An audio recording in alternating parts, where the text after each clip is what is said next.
Did Hitler get elected on Monday and start throwing people into ovens on Friday? No, it was a gradual process. The first thing that Hitler did was start to write newspaper articles. Everything that was going wrong was the Jews' fault. They're the ones that caused all these problems. Did the Jews write their own newspaper articles and go, I disagree? Well, not that I can think of. I've never read any newspaper articles that, contradicted any of that. So then the Jews had to wear the Star of David so that we can tell who you are. Did they say, no, that's a violation of my privacy. I don't have to tell you whether, I'm Jewish or not. No, the Jews decided, well, it's a religious symbol.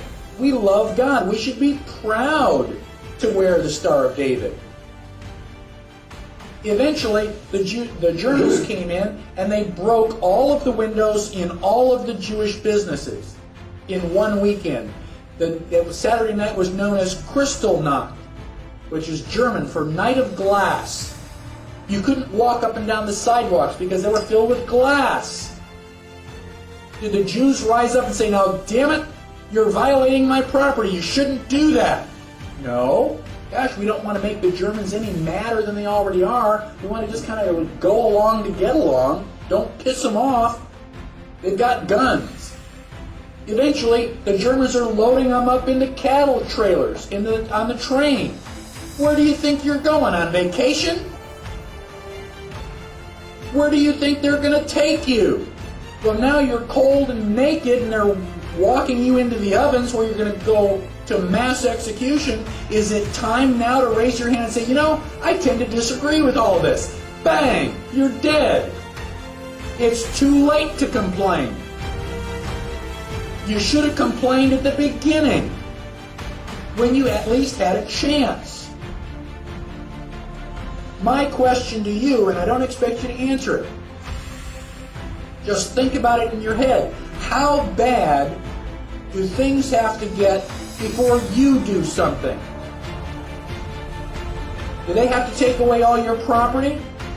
Do they have to license every activity that you want to engage in? Do they have to be throwing you on cattle cars before you start to say, now wait a minute, I don't think this is a good idea? How long is it going to be before you finally resist and say, no, I will not comply? Period. That's a different answer for each person.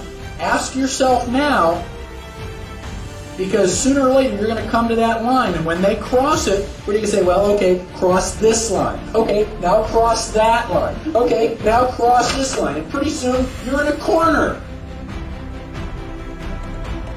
Sooner or later, you got to draw a line and stand your ground, whether anybody else does or not. That is what liberty is all about.